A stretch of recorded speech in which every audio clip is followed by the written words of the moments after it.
All right, can everybody see me okay? Great. So if you haven't already, it'd be great for you to mute your device, except for Aimee, who's going to be speaking to us tonight. Again, I welcome everybody to this Lenten series. This year, our theme has been inclusion and engagement, trying to make ourselves more widely aware of different parts of our community, and in particular, the African American community here in the United States. To that end, we've had a wide variety of presentations, and tonight our presenter is Dr. Aimee Wiest. Aimee is a professor at a local university. She has done a wide variety of programs for St. Peter's over the years on a variety of topics, and she's someone who loves good literature and good music and good culture. And I asked her tonight to give us a smorgasbord of different kinds of things in the African American culture that we as mostly white Americans would not be familiar with. So without further ado, I'm going to turn it over to Aimee. Well, thank you so much, Father Jeff. You're one of my most appreciated persons. And to begin with, African American literature history should be music. The vernacular is the way the African American experience first began. I don't have the particular music with me, and I'm not near my piano. So I will just say afterwards, if you're not familiar with any of these pieces, you can Google them and listen to them. But I think you probably are. Spirituals were developed by the African Americans. And for example, Swing Low, Sweet Chariot, which was, we would think of it perhaps as an uplifting song, but it also expressed agony and moaning, and yet helped people to overcome. So Swing Low, Sweet Chariot, Go Down Moses is another one you might know, or Ezekiel. And in terms of gospel songs, This Little Light of Mine, and ballads, yet another African American contribution like Frankie and Johnny. So moving on from the vernacular, which is the beginning and continues to be very significant, I'd like to mention our first writer. Our first writer, she published a book of poetry when she was 12 years old, is Phillis Wheatley. And Phillis Wheatley came from Africa to America on a ship. She was 7 or 8 years old, and the ship was named Phyllis, and she was put up for sale in Boston when the ship arrived from Africa, and the Wheatley family bought her. And so thereby came her name, Phyllis and Wheatley. And she learned not only language and writing, but the classics from her new Wheatley sisters. And so this 8-year-old worked for 4 years, and by the time she was 12 years old, she published her first book of poetry. And actually, it was through that she was able to support herself throughout the years. She only lived to 31, but during this period of time, she made so many contributions. So Phyllis Wheatley is our first. And I'm just going to, if we have time at the end, I'll go back to her poem, Coming from Africa to America, but I'd like to mention the next poet, whose name is Jupiter Hammond. And he also was enslaved in New England, but he was on Long Island. And the work of his that I'd like to reference is his Homage to Phyllis Wheatley. And he wrote 21 stanzas in praise of her. And he often referenced mercy. And each one of his stanzas was connected to a biblical verse. Most of them are connected with a psalm. But in each case, we have Jupiter Hammond writing poems about Phyllis Wheatley and referencing biblical verses. Again, if there's time at the end, I will come back to one of his poems, but there's a lot more that I want to talk about. And the next person, you probably heard of her, Sojourner Truth. And Sojourner Truth also from up there, Depew, New York. And that was not her given name, but when she decided that she wanted to spread her message of the gospel, she became a preacher. And so she began to travel to sojourn. So she took the name Sojourner. And she was so upset with her master, who had promised to free her and her children, and he lied, that she took on the name Truth. So we have Sojourner Truth. And one of her lines from a speech, she was not a reader or a writer, but she was a wonderful orator. And in Ohio, when she gave a speech and she talked about herself, she used the line, "Ain't I a woman?" And she talked about her strength, her muscles as much as any man, and that she could arise as she did to her 6 feet in height and come up to express herself clearly. So Sojourner Truth is the third of several authors. The next one I'd like to mention is Harriet Jacobs. Now, Harriet Jacobs was a Southern writer, and she had at first a good life. She was supported by her grandmother and by a kind mistress and master, but her master died, and she was taken over by a very mean man who was cruel to her and who tried to sexually abuse her. She married another man, and she was able to exit after spending 7 years crumped up, crouched down in a tiny little attic. And it was above her grandmother's house. And her grandmother would send up food and drink to her. And she could look out through a little space in the wall and see her children playing in the yard. But eventually, Harriet Jacobs was able to escape. And despite being chased by her cruel master and fugitive slaves, they were called, she ended up in New England. She was supported, and she wrote a very important work called The Incidents in the Life of a Slave Girl. And if you haven't read it, I advise you to do so. It is absolutely spellbinding. And she speaks of her own truth, the incidents that she experienced and how she escaped and what she experienced. And so, again, Harriet Jacobs, Incidents in the Life of a Slave Girl.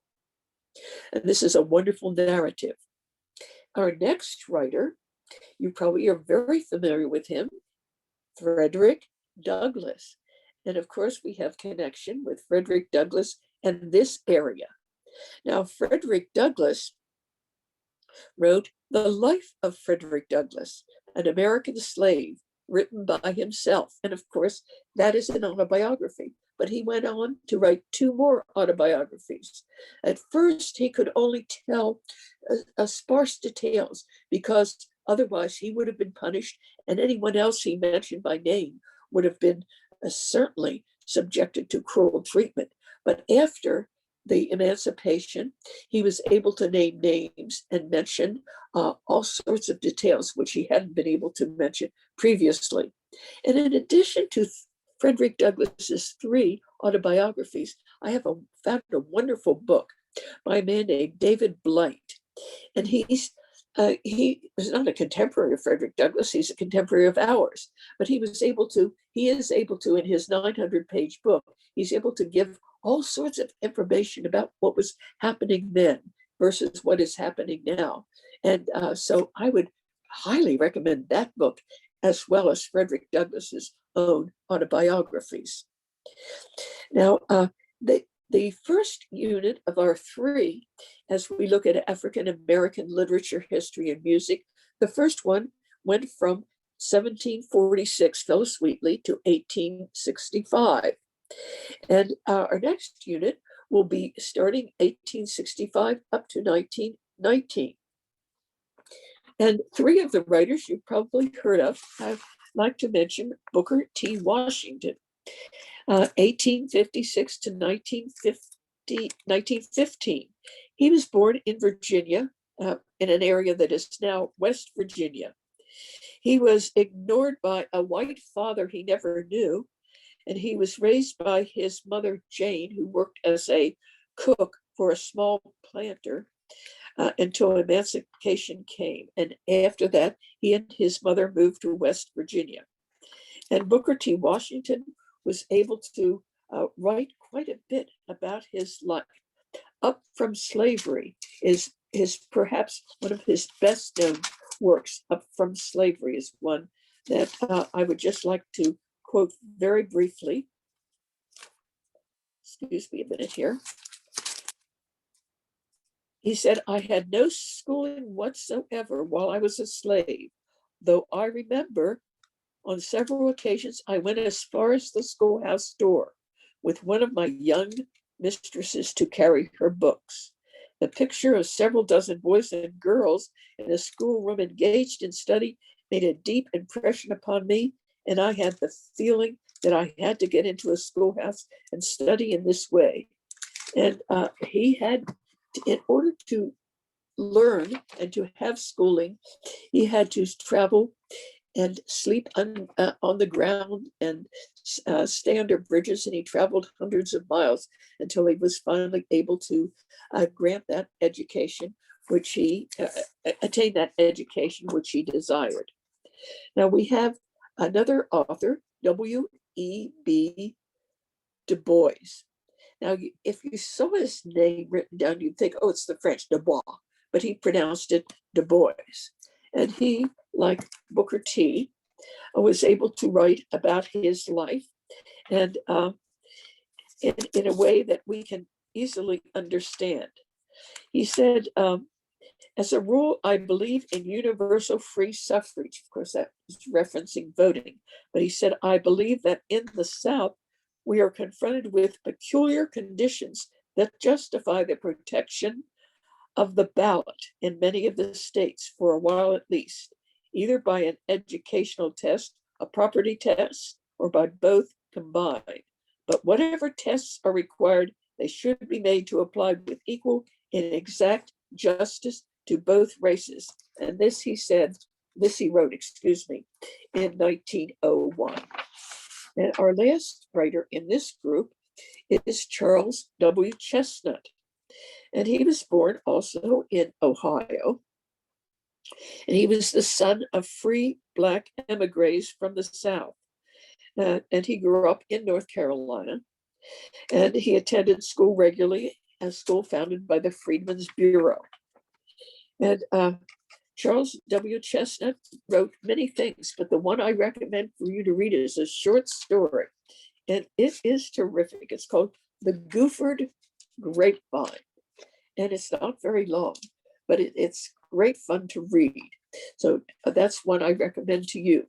Charles W. Chestnut's The Gooford Grapevine. And you should be able to find it anywhere, again, by looking it up.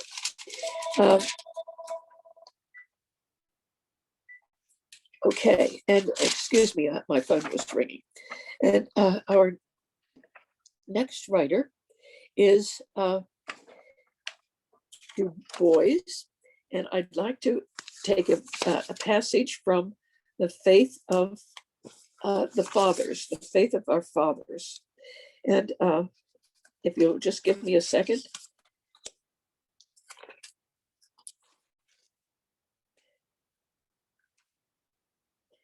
He says, back of us broods silently the deep religious feeling of the real Negro heart, the stirring, unguided might of powerful human souls who have lost the guiding star of the past and are seeking in the great night a new religious ideal.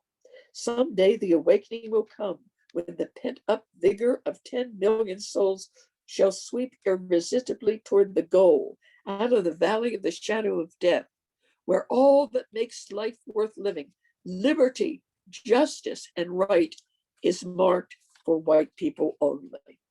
So that is words from Du Bois and from the Faith of Our Fathers. That's chapter 10 in The Souls of Black Folk. And that's the chapter I would recommend if you're going to read anything from the Faith of the Fathers. Now, I'd like to reference writings by several women And well, actually, I'm going to not reference by several women. First, I will reference a poem by Paul Laurence Dunbar. And that poem is called We Wear the Mask. And I'm going to read the poem to you. We wear the mask that grins and lies. It hides our cheeks and shades our eyes. This debt we pay to human guile. With torn and bleeding hearts we smile, and mouth with myriad subtleties.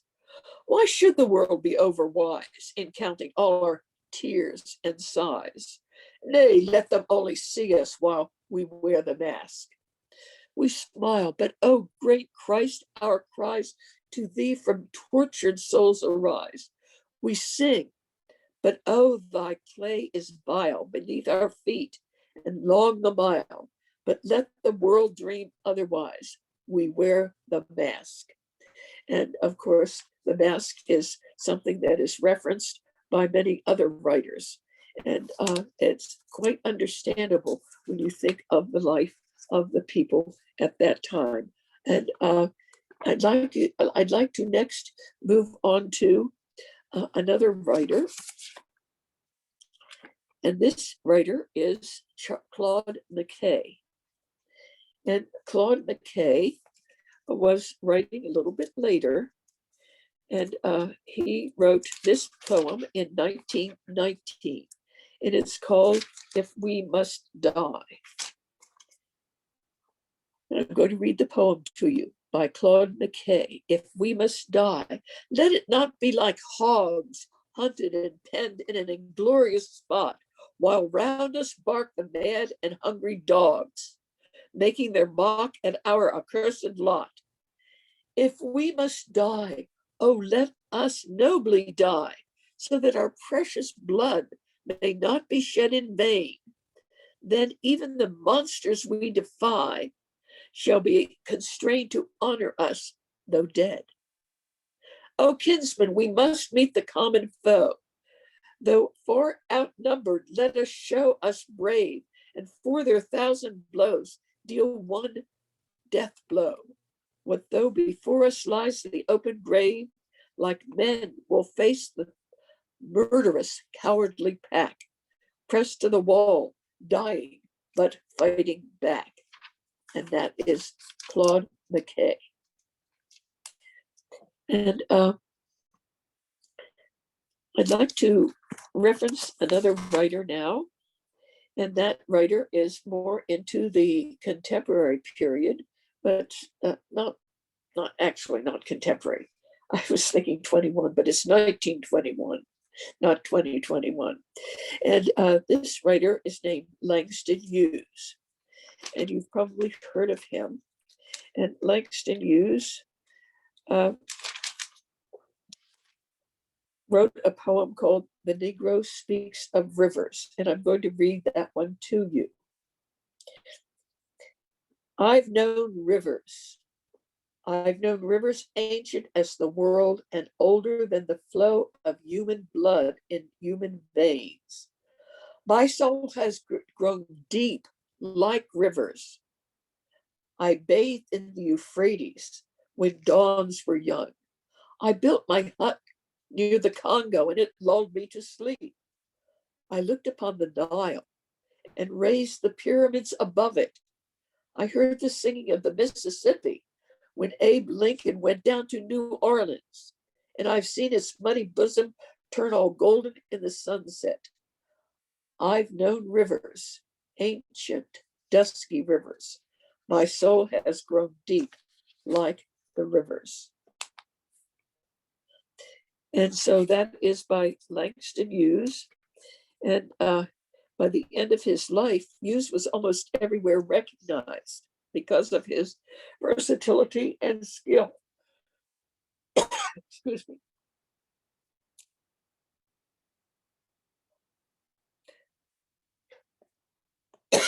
Pardon me, I'm so sorry.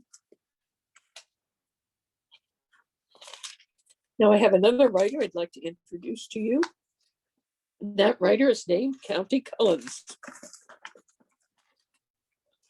I'm going to take a minute to soothe my throat, if you'll forgive me.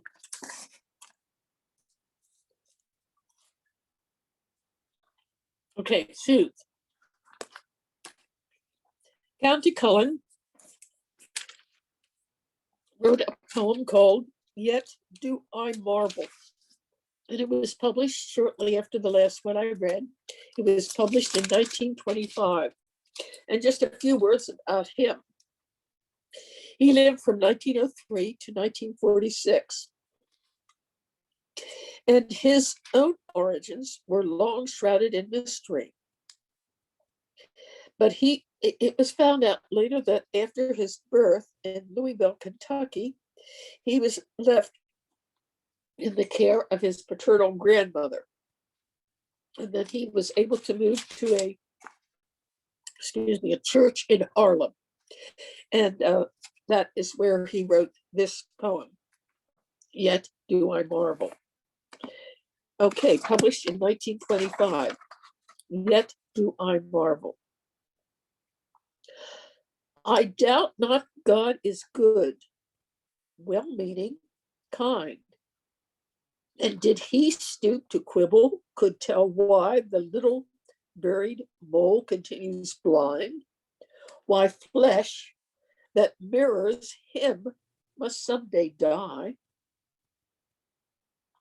Make plain the reason tortured Tantalus is baited by the fickle fruit, declare if merely brute caprice dooms Sisyphus to struggle up a never-ending stair.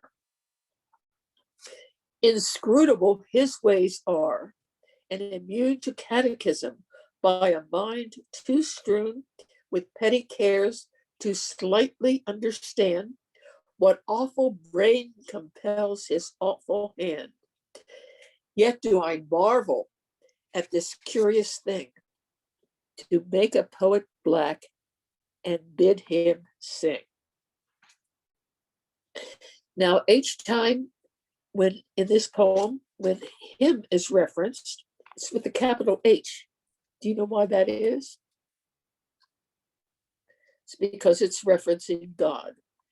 So, and then I'm sure you're familiar with the myth of Tantalus and Sisyphus constantly having to push the rock up the mountain. As soon as it comes to the top, down it comes again, and Sisyphus has to. And so that's where the term tantalized comes from. And County Cullen uses that in this poem.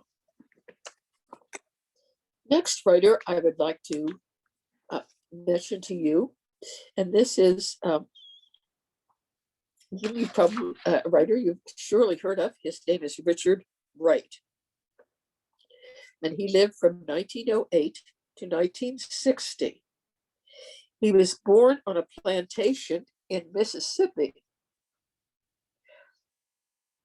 And he was impoverished and educationally barren in his youth, but he certainly favored literary touchstone, and his life became the stuff of legend. And he was born in 1908, and in 1927, he migrated to Chicago, along with masses of Black folks who fled the racism, poverty, and lynch law of the rural South, only to find that the cities in the urban North, as he put it, quote, sprawling centers of steel and stone, unquote, as cold and unyielding as the South. One of his best known works, that is, of course, by Richard Wright, is the work called Invisible Man.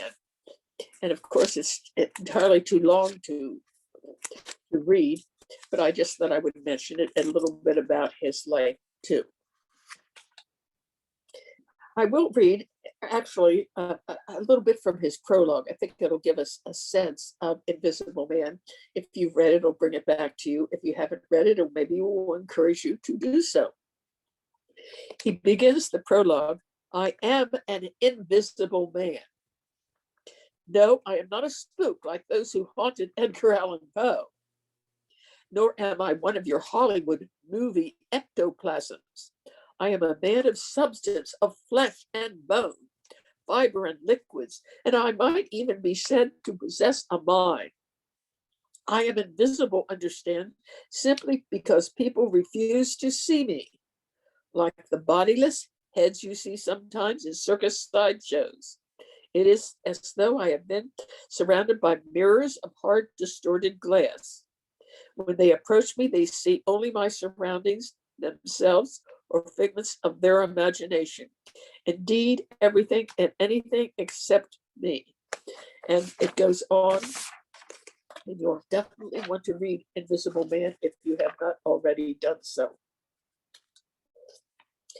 Our next writer is another contemporary, and the writer's name is James Baldwin.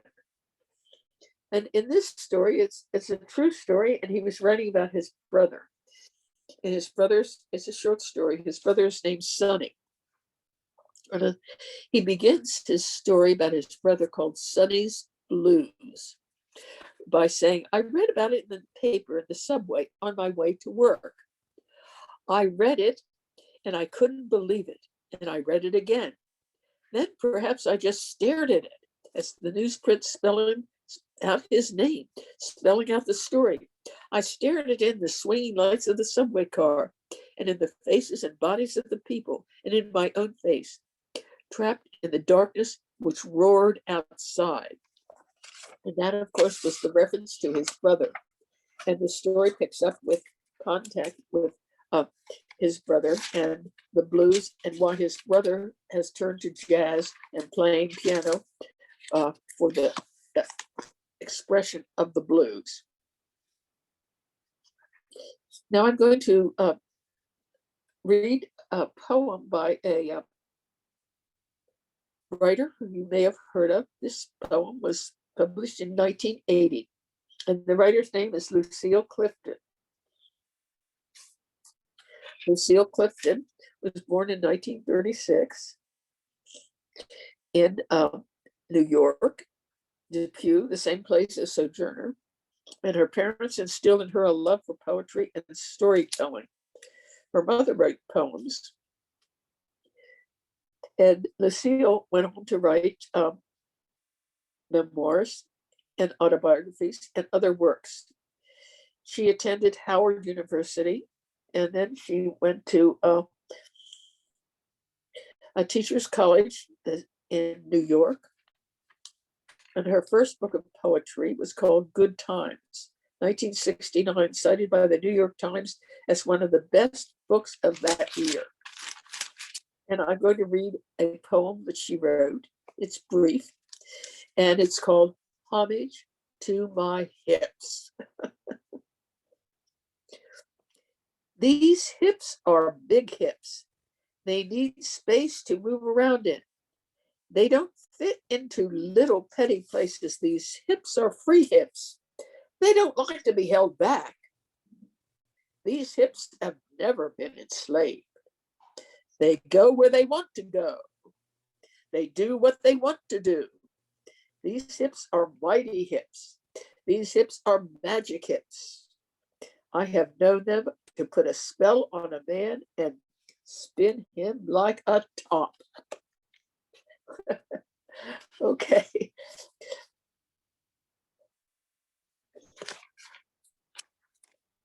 All right, moving on into one of my favorite writers. I had actually had the opportunity to spend some time with her because my very close friend, Mary Jane Lupton, was interviewing her. Mary Jane has written and published the 2 biographies of Maya Angelou. And so I'm going to now focus on Maya Angelou. And just a word about her life. She was born in 1928, and she expressed her talents as a dancer, a singer, producer, composer, journalist, actor, and teacher, as well as a writer. She began with I Know Why the Caged Bird Sings in 1970, that was nominated for a National Book Award. And she has chronicled her various careers in 4 other autobiographical volumes. And she's also published 5 volumes of poetry. To mention just a few, Just Give Me a Cool Drink of Water for Idyllic.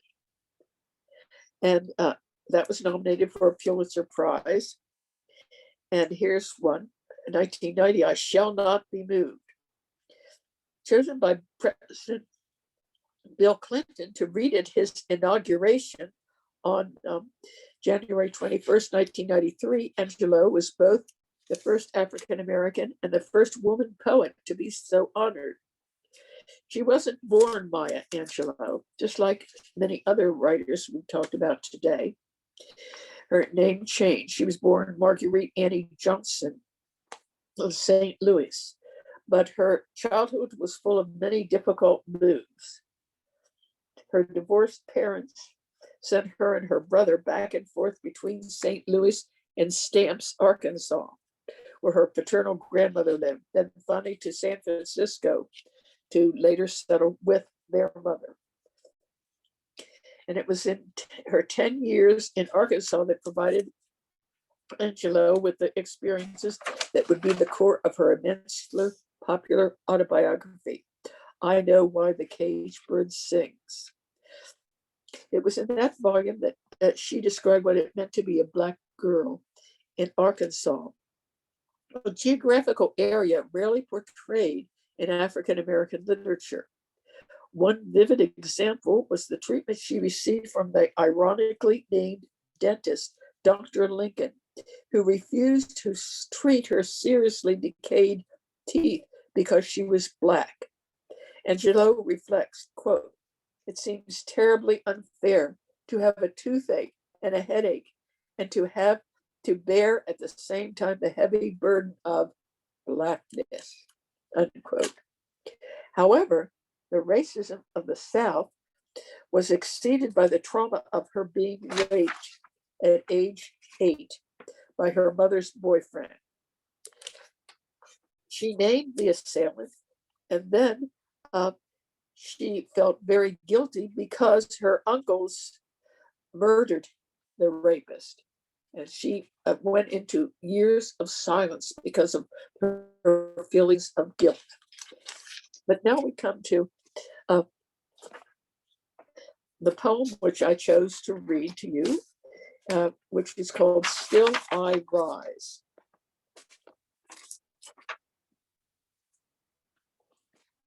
By Maya Angelou.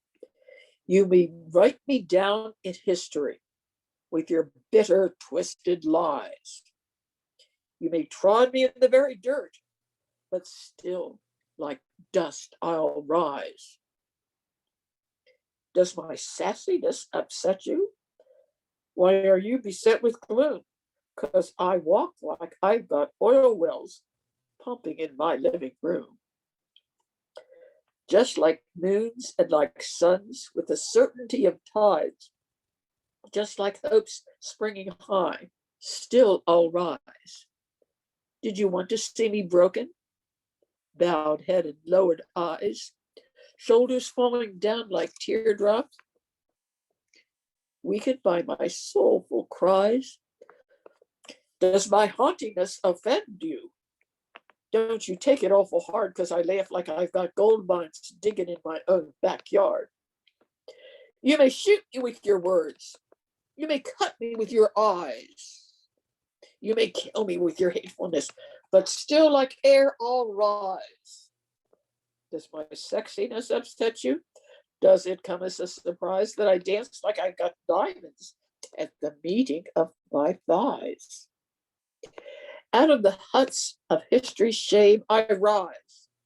Up from a pool past that's rooted in pain, I rise.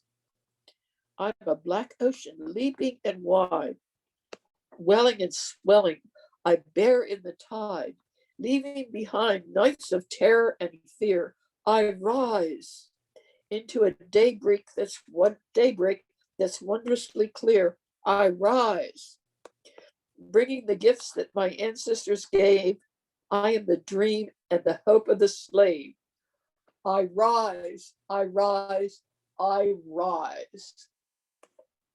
And she published that in 1978.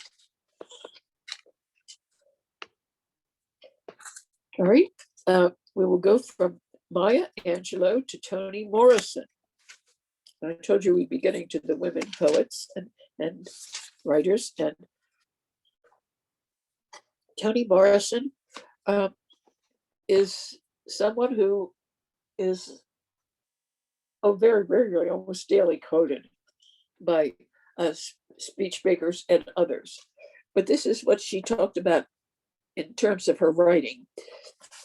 She said, what I really want is that intimacy in which the reader is under the impression that he or she isn't really reading this, that she is participating in it as he goes along.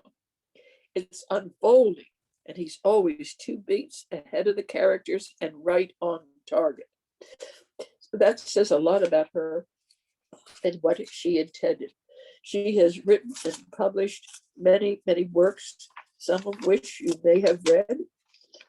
Song of Solomon, Sula, or just a few of Toni Morrison's many celebrated works.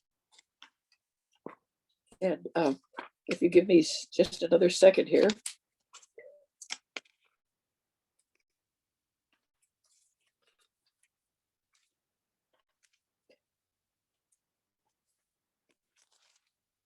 Okay, she became the first African-American author to win the Nobel Prize for Literature. And today she enjoys both critical acclaim and popular success on a scale rivaled by few American writers. She is a storyteller with an abiding moral vision.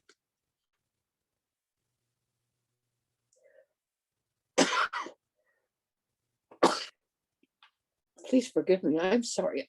I guess I'm getting a cold. Okay, but I will move on to Alice Walker. And Alice Walker is the best known Southern African American writer of the second half of the 20th century. Perhaps because of the controversy generated by her Pulitzer Prize winning, we all know it, The Color Purple, 1982. This was the first novel by an African American woman to win this award. She has, however, published many other works. To date, 5 other novels, 5 volumes of poetry, 4 essay collections, 2 children's books, and 3 short story collections. But The Color Purple is the point of demarcation in her work, so that both the completion of the cycle of novels she announced in the early 1970s and the beginning of new emphases for her as a writer. Walker described the 3 types of Black women characters she felt were missing from much of the literature of the United States. I'm going to mention them. The first, those who were exploited both physically and emotionally. The second, those who were victims, not so much as of physical violence, as of psychic violence. Women who are alienated from their own culture. And the third type of Black woman character, represented most effectively by Celie and Shug in The Color Purple, are those African American women who, despite the oppression they suffer,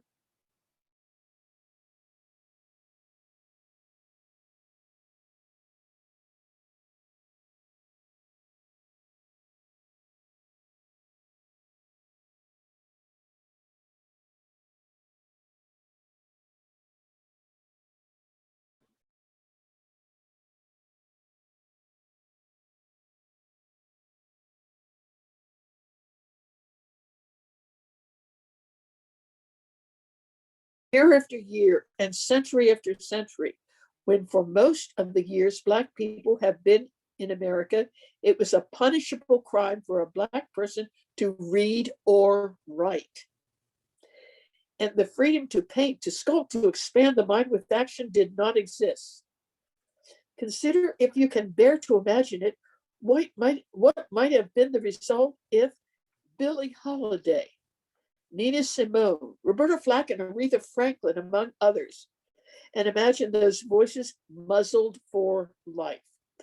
Then you may begin to comprehend the lives of our crazy, sainted mothers and grandmothers, the agony of the lives of women who might have been poets, novelists, essayists, and short story writers over a period of centuries, who died with their real gifts stifled within them. And so Alice Walker leaves her mark upon us. The last of the women writers I was going to introduce here is Rita Dove. Rita Dove is the first African American to be named Poet Laureate of the United States. And she served that position from 1993 to 1995. And as well as the first African American since Gwendolyn Brooks to be awarded the Pulitzer Prize for Poetry. Often seen by critics as speaking for a younger generation of poets, Dove rejected what she perceived to be the narrowness of the 1960s Black arts movement in face of a more inclusive sensibility. She was born in Ohio, in Akron, and her parents greatly valued education. Her father was the only sibling among 10 children to go to college. Now, despite being at the top of his class when he received his master's degree, Rita's father, Ray, had to work as an elevator operator at Goodyear for a number of years before he became the first Black chemist in the tire and rubber industry. While shielding their children from such discrimination, Ray and Elvira Dove retained their faith in education, and their daughter Rita began writing plays and stories at an early age and became interested in writing as a career when a high school teacher took her to a local writers' conference. The first major recognition of Rita Dove's talent came in 1970 when she was invited to the White House as a presidential scholar, an award given to the top 100 high school seniors each year. And after that, she enrolled in college and she began writing her works. And so I've covered quite a few authors, and there are many more I could have, and still I see I do have time. I was rushing along, but I still have time to go back to a few more, if you don't mind. And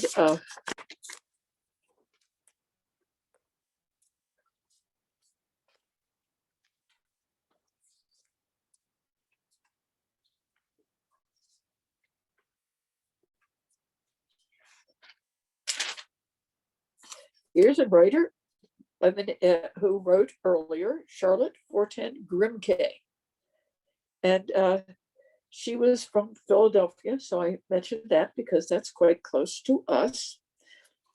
And she enjoyed a modest reputation as a poet and as an essayist and as a translator. And she was known to be in the company of other writers, individuals such as Frederick Douglass, John Greenleaf Whittier, Mary Shepard, and Laura Town. And this is just a stanza from her parting hymn. Winter's royal robes of white from hill and vale are gone, and the glad voices of the spring upon the air are borne. Friends who have met with us before within these walls shall meet no more. And then the last stanza is, may all who suffer share their love, the poor and the oppressed. So shall the blessing of our God upon their labors rest. And may we meet again where all are blessed and freed from every thrall. So that brings us to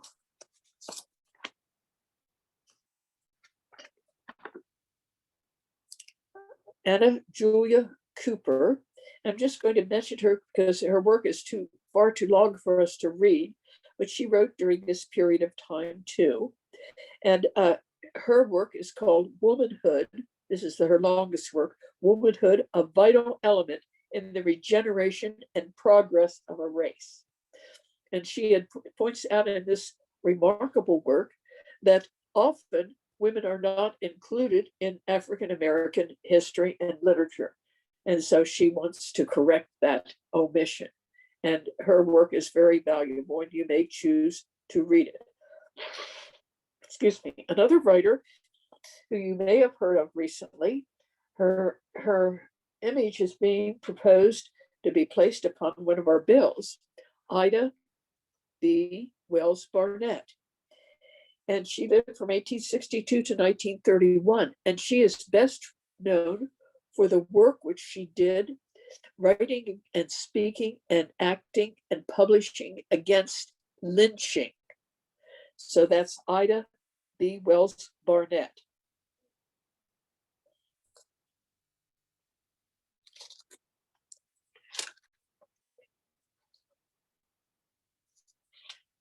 Now, Alice Moore Dunbar Nelson, I had mentioned, you've heard me read from Paul Laurence Dunbar, and she had married him, Alice Moore Dunbar Nelson, and they are connected with Howard High School in Wilmington, which you might be familiar with. And so I'd like to read Violets.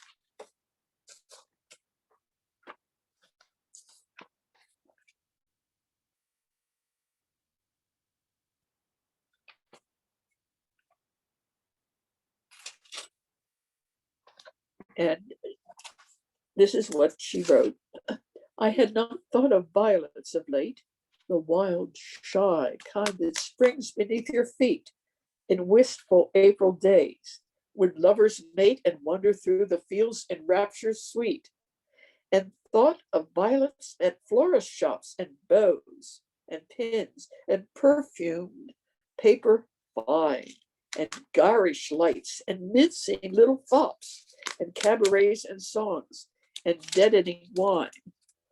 Far from sweet, real things my thoughts had strayed. I had forgot wide fields and clear brown streams, the perfect loveliness that God has made, wild violets shy and heaven-mounting dreams.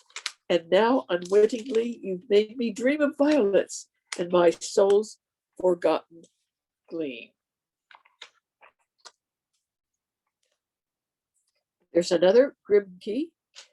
This is Angela Grimke, and she's part of the same family I had read before, and she's a writer of the Harlem Renaissance. And this is a poem that she published in 1923 called A Winter Twilight. A silence slipping around like death, yet chased by a whisper, a sigh, a breath. One group of trees lean naked and cold, inking their crest against a sky green gild. One path that knows where the cornflowers were, lonely apart, unyielding, one fir, and over it softly leaning down, one star that I loved ere the fields went brown, 1923. And now I'd just like to take a moment to see if you have any questions or comments. You can unmute yourself and Thank you, participate. Aimee. I hope you're going to give us a bibliography so that I can share that with everyone, so that we can send it out and everybody can see it later. Okay, could you say that again? I couldn't get the first part. I was hoping you would share a bibliography with me later so I could give it to everybody who didn't get a chance to write down all the names you cited. Oh, I will be happy to do that. That would be great. I teach for Osher. I guess you're familiar with Osher or Ollie. And I've been using the syllabus that I'm working with right now. That's My great. course ends in the middle of May, but I ordinarily teach a 2-semester course at Del State University, both in Dover and Georgetown. Wonderful. So I will send that out. Shall I send it to Father Jeff, and then he Yeah, can just send it to sure me get and it? I can send it along to the group, along with Okay. posting this. I just want to say right at the outset that this was wonderful, but I apologize because I really set you at an impossible task. How you could sum up a whole culture in less than an hour is just a Herculean effort. But again, our aim here is to make ourselves more widely aware of different forms that are outside of the mainstream that we may not have heard of. And I know I heard a few voices that I had never heard before tonight, and I hope others did as well. Does anybody have any questions they'd like to ask Aimee?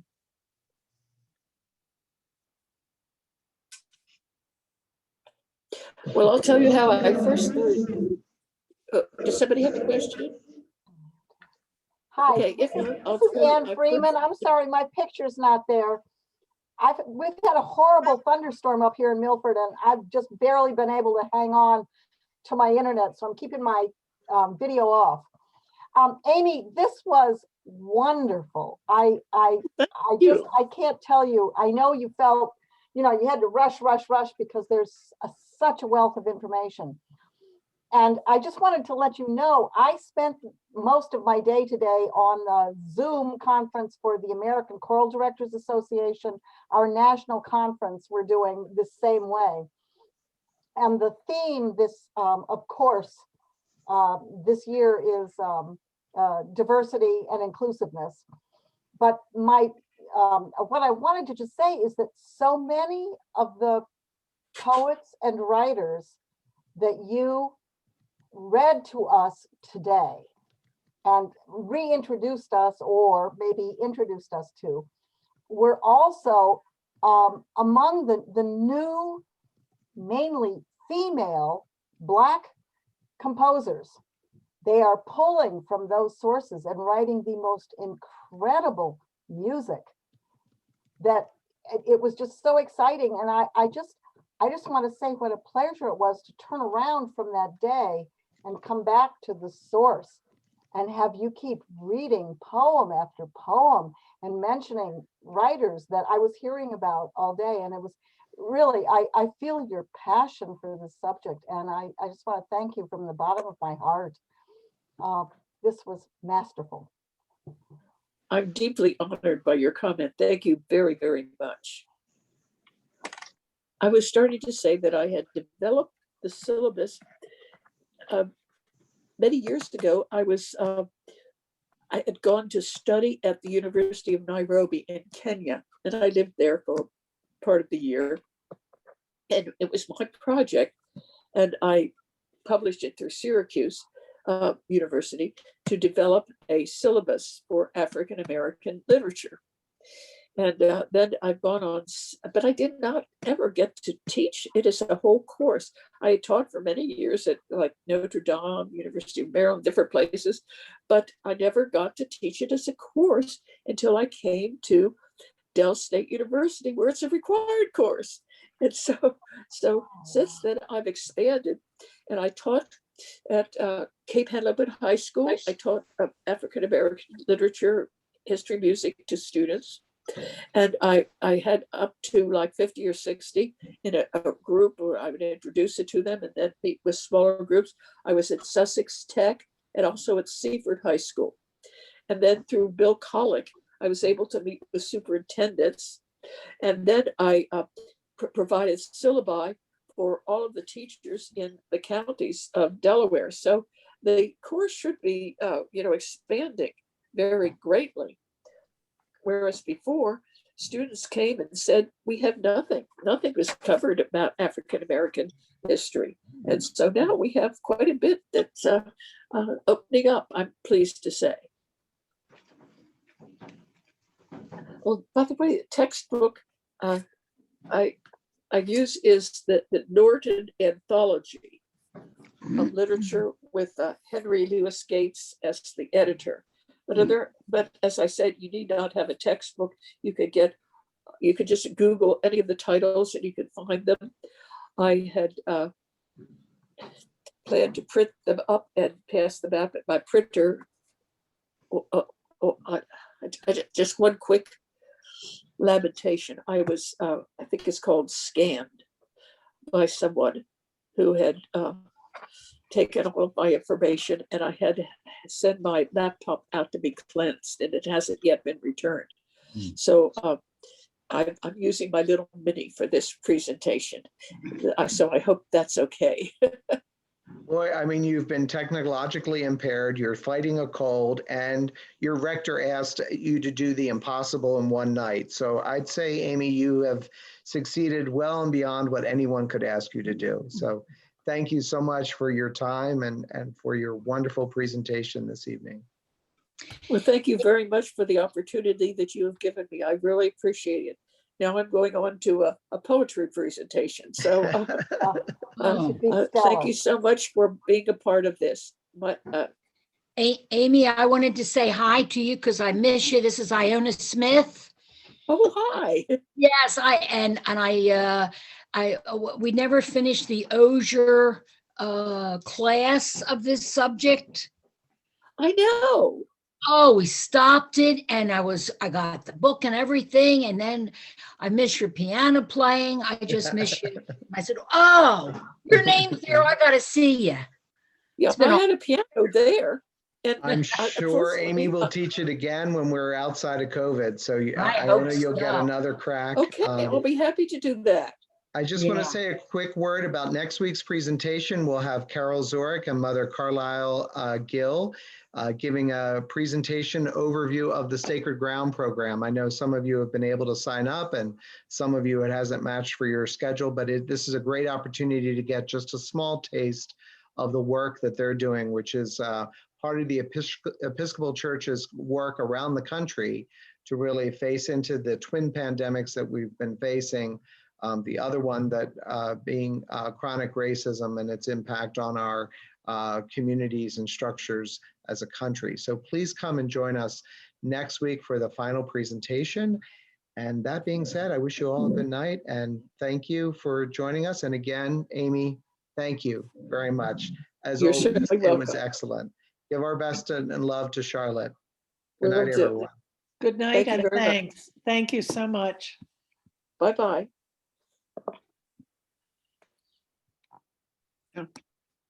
Episcopal. See, I missed her. We used to actually